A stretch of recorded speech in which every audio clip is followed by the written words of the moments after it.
It is the agenda for the 21st century you're living in today. For a brave new world where everything that you cherished and held true will no longer exist. A sewage system has been contaminated with toxic firefighting chemicals, and an Air Force base is to blame. U.S. Air Force officials confirm more than 150,000 gallons of water tainted with perfluorinated chemicals, otherwise known as PFCs, leaked out of a retention tank at Peterson Air Force Base in Colorado Springs, Colorado. The contaminated water made its way into a city wastewater treatment plant before crews could stop it, and from there, it flowed into a creek that feeds into other waterways. PFCs are typically used at military airfields to put out fuel fires. The chemicals have been linked to cancer, low birth weights, and other serious health problems. While officials say the leak didn't pose a threat to Colorado Springs drinking water, some residents are worried about the possible health risks. This is far from the first toxic chemical leak at an Air Force base. According to a study out earlier this year, unsafe levels of toxic chemicals have been found in drinking water samples near military fire training sites and airports in 33 states. It's unclear what caused this latest leak, but officials aren't ruling out the possibility that it was intentional. For Newsy, I'm Jay Struberg. It doesn't matter what the frickin' legal and ethics people say. We need to win this motherfucker. Hillary is aware of all the work that you guys do, I hope. The campaign is fully in it. And then they tell Hillary what's going on. Well, I mean, Hillary knows through the chain of command. Yeah. I'm not suggesting we wait around. We need to start this shit right away. Okay. On every one of these fronts. Okay. What I call it is conflict engagement. Mm-hmm. That's your version of reenfranchisement. Conflict engagement in the lines at Trump rallies. We're starting anarchy here. If you're there and you're protesting and you do these actions, you will be attacked at Trump rallies. That's what we know. So that's part of the process of eliciting the reaction. The whole point of it is we know that Trump's people will freak the fuck out. His security team will freak out, and his supporters will lose their shit. This is Scott Fovel. He is the National Field Director for Americans United for Change. He used to work for People for the American Way, an organization funded by George Soros. He also has his own company called the Fovel Group. He is one of the dark operatives for the Clinton campaign.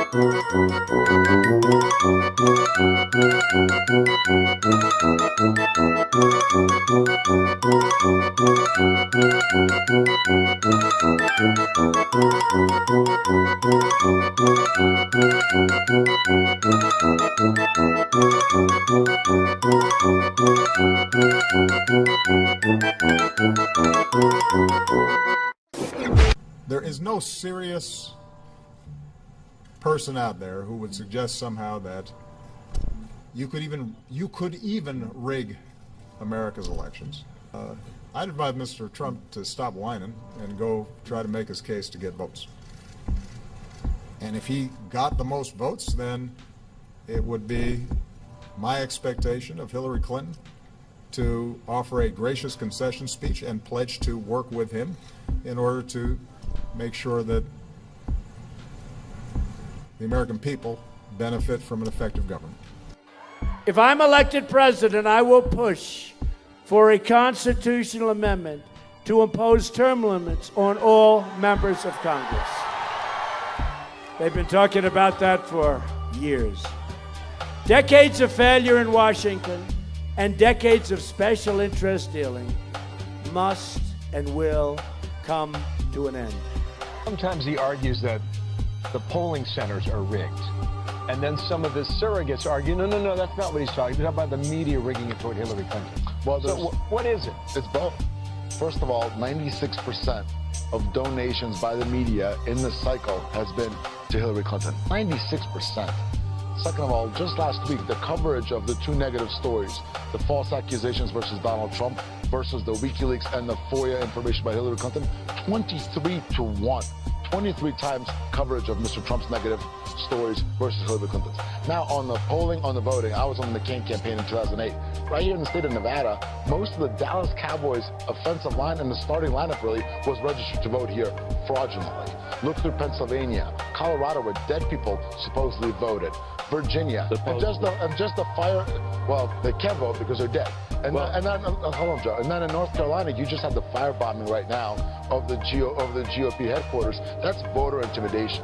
Voter fraud has many faces to it. It's voter intimidation, it's voter registration fraud, and then it's actual voter fraud. And now we also know from the Washington Post, that non-citizens have been voting in this country. A Las Vegas gun shop is taking aim at Hillary Clinton by advertising a pre-Hillary sale, warning that gun prices are going to skyrocket once the, quote, crooked Democratic nominee takes office. I see it right there, after crooked Hillary gets in.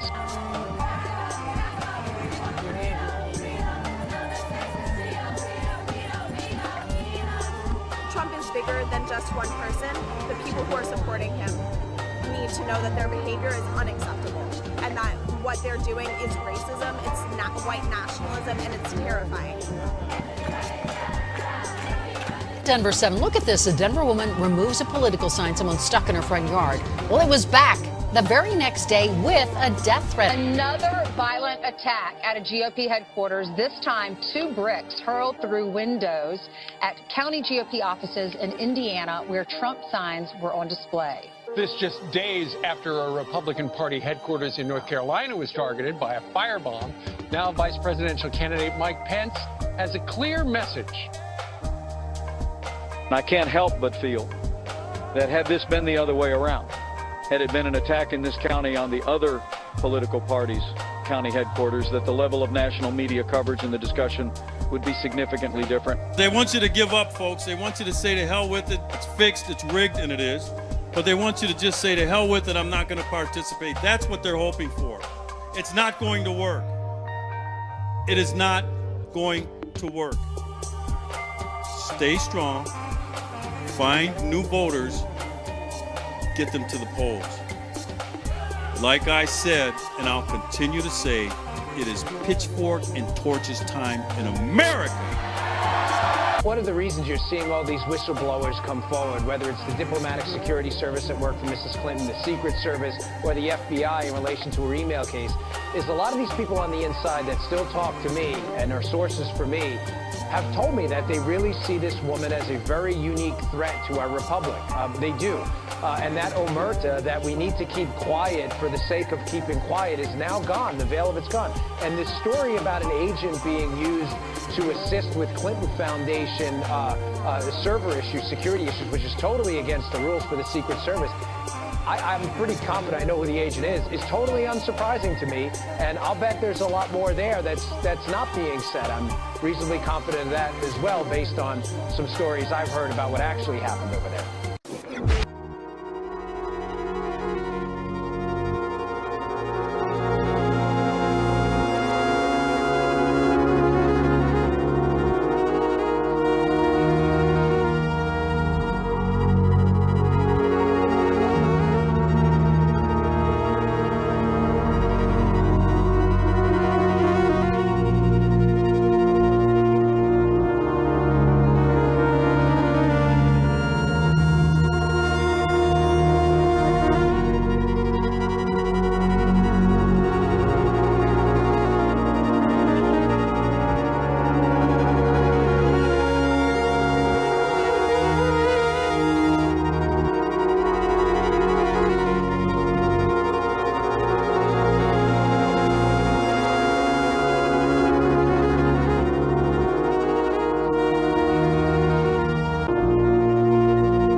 Navy officer tells Alaskans to prepare for war.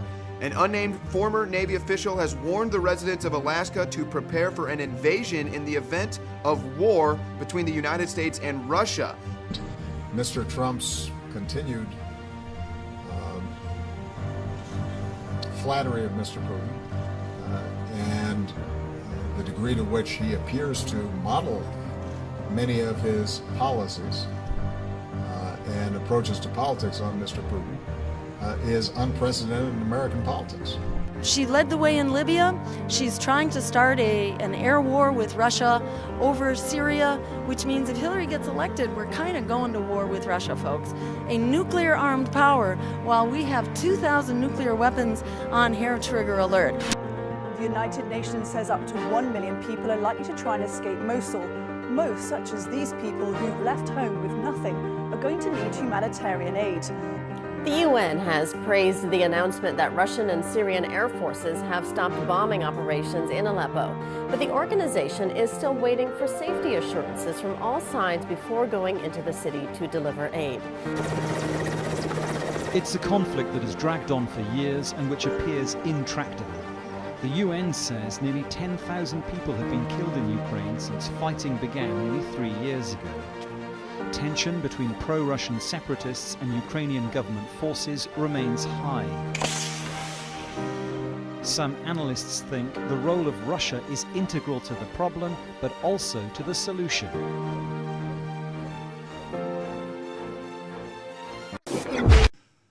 So after the hurricane hit over a week ago, I began to talk to the crew about trying to get into Haiti, but no commercial aircraft were going in.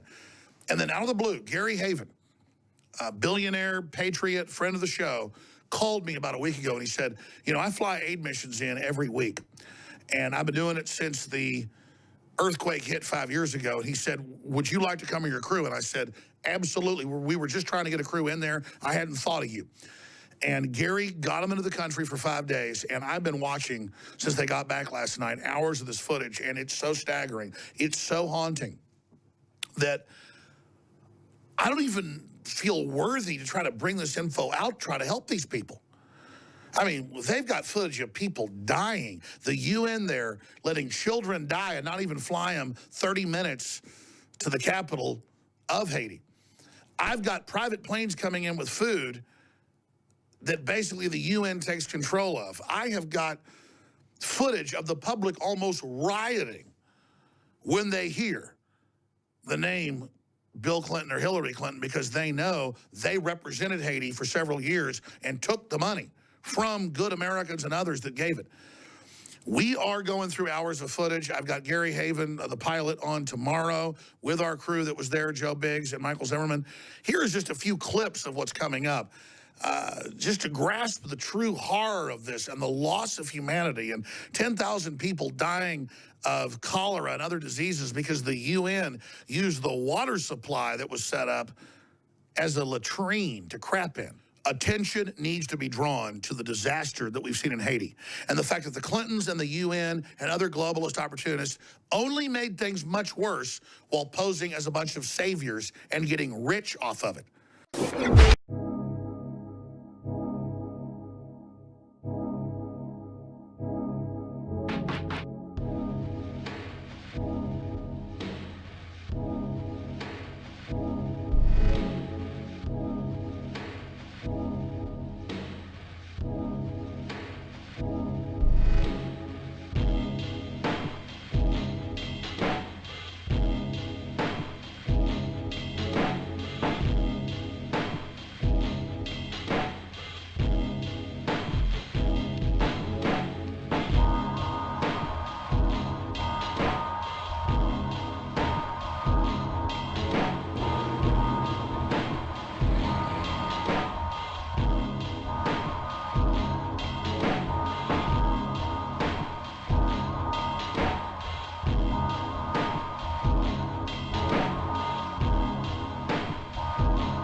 A state of emergency in Haralson County because of a water shortage. Yeah, the situation there is so extreme, fire crews are having to bring in water from another state to respond to emergencies.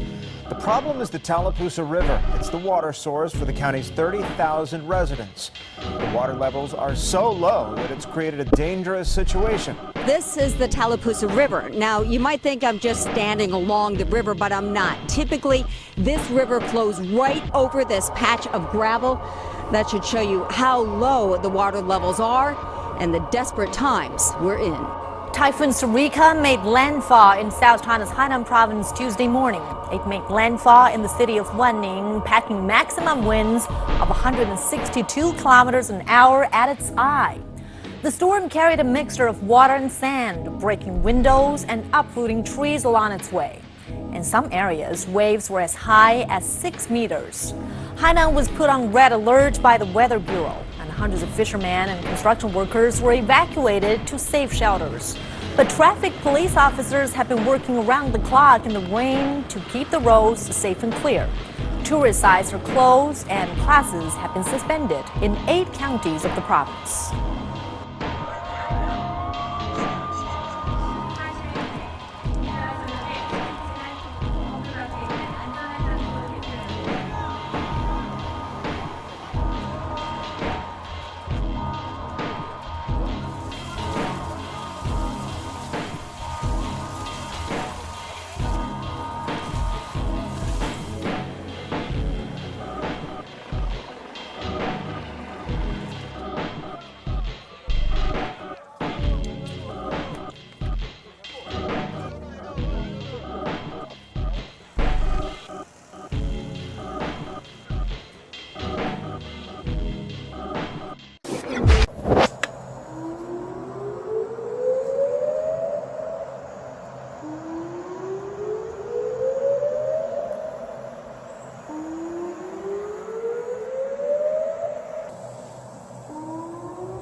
The facial recognition technology locks on once you're in range.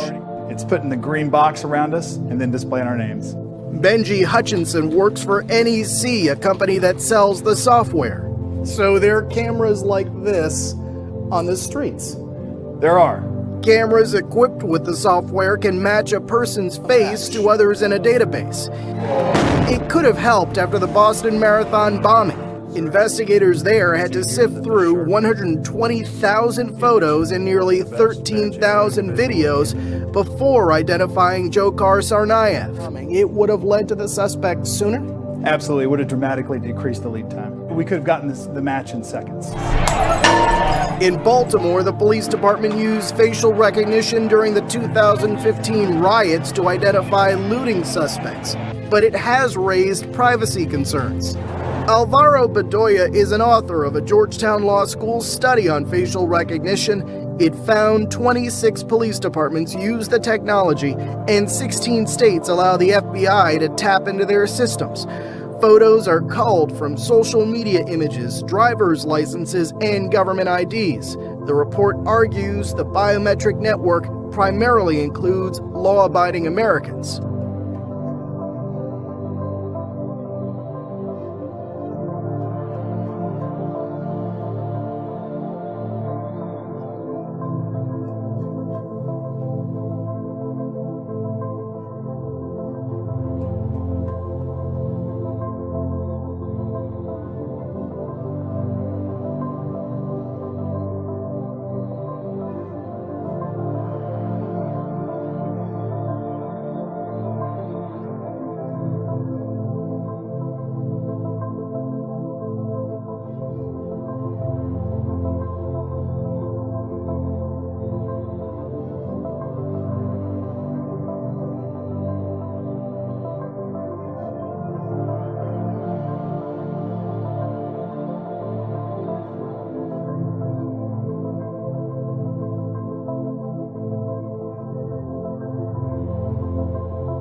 The first spacecraft flew past Mars a little over 50 years ago, and since then we've learned a great deal about the planet's atmosphere and geology, and including the discovery of water on its surface that could have supported microbial life. But 2/3 of the more than 50 missions launched to Mars have failed, and until now, just 7 of them have managed to successfully negotiate the planet's thin atmosphere.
حقيقة احنا يوميا ما بين 100 إلى 150 عائلة يجونا على مخيم ديباجا. كعدد متوسط هذول العوائل بين 600 إلى 700 شخص يوميا تقريبا.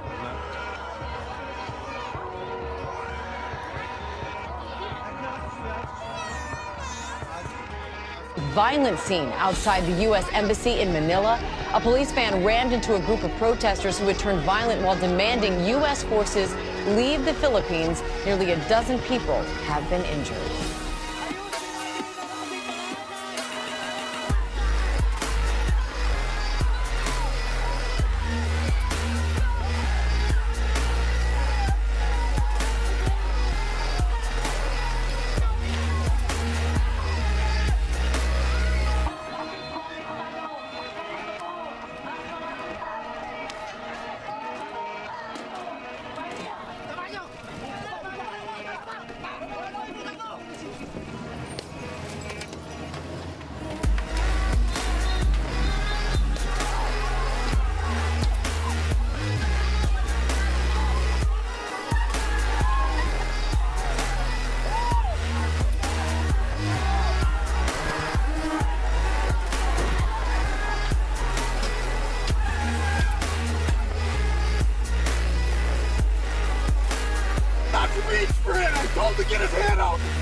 You told him to get his ID, sir, and his driver's license.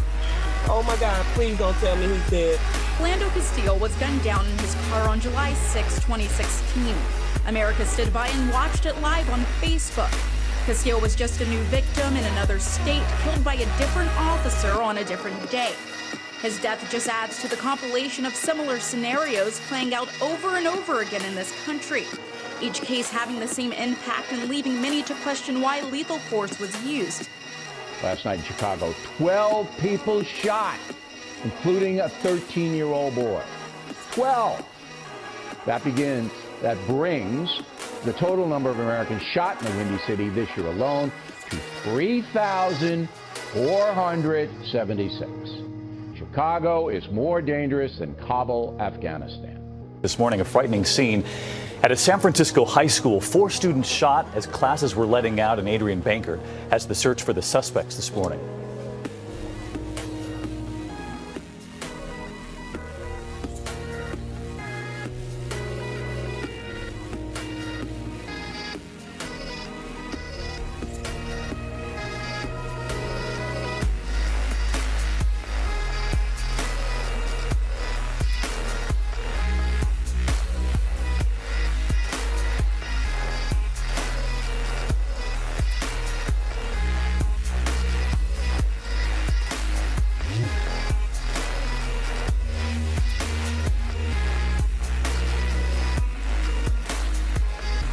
New messages show the hurtful, hateful words spoken inside a racially charged anti-Semitic Facebook group. Oh, I was absolutely terrified, especially when one of our students was directly commented on in the post that he should be taken down.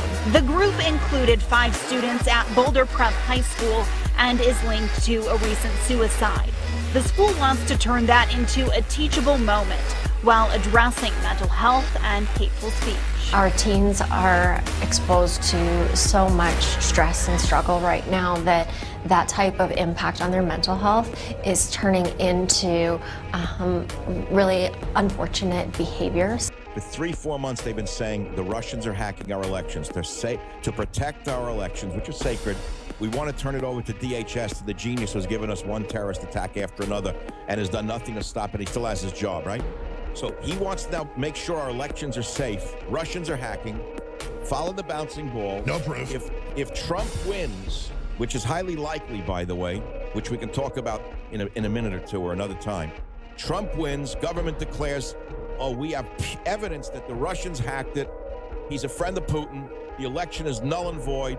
We're going to recall another election in, 6 months? Until then, Mr. Obama has graciously agreed to continue his public service in the United States of America.